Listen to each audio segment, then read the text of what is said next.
This is Venom, one of the coolest characters in the world of comics. Over the years, Eddie Brock and a few others have bonded with the alien symbiote, but today, I will become the next host for Venom, at least in the form of an action figure. With some help from the new Revopoint MIRACO 3D scanner, I'm going to scan my face, and then 3D print a custom head sculpt for this Marvel Legends figure. Now, the folks at Revopoint were kind enough to send me this device to play around with. They're just finishing up a Kickstarter campaign, and you can find out more details about this unit in the links below. As far as 3D scanners go, this thing is pretty unique. It's a portable standalone device with a touch screen. It can scan objects directly within the unit without having to connect to a computer. You can use it to scan things that are smaller or things that are larger using its near and far modes. In the past, I've had to use two separate devices to scan items of different sizes. Another cool feature is the fact that you can adjust the screen for a better viewing angle, and it can go all the way up to 180 degrees, which allows you to capture a quick and convenient three-dimensional selfie. For the Venom head sculpt that I'm trying to create, I only need to capture the front of my face. It took less than 30 seconds to capture all the data points that I wanted. And from that data, you can generate a mesh very easily with the one-tap edit button. Or if you want to fine-tune certain parameters, you can do that as well. My initial mesh had some small holes in it, so I used the hole filling option to fix them quite easily. Since I only need the front of my face, I can get rid of the excess pieces by using the lasso tool. My goal is to create a Venom head that looks sort of like this, so I'm going to combine my face scan with a scan of this Venom head sculpt. Now, a lot of 3D scanners have difficulty scanning objects that are really dark.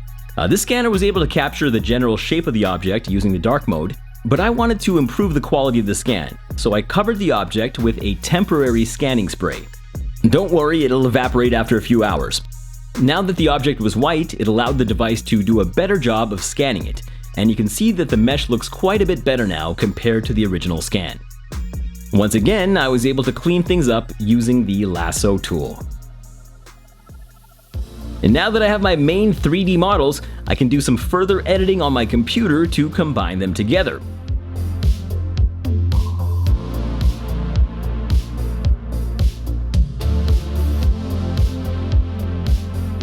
I did a little bit of sculpting to add some symbiote fluid lines going across my face, and I also inserted a hole into the bottom which would allow me to attach it to my action figure body. This is how the 3D model turned out. Now I can take that file and send it to my resin 3D printer, where I can print out a miniature head sculpt. Here is what it looks like. I used black resin, so you can't really see the details yet, but after spraying on the first base coat, you can start to see some of the features coming through. Now all that's left is to do the paint job.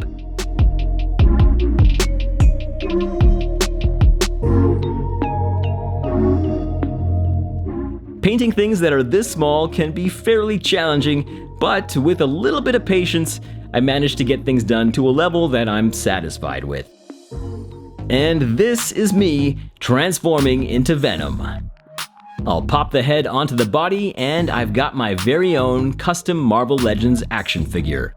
Now, as Venom, I'm ready to unleash chaos on my enemies.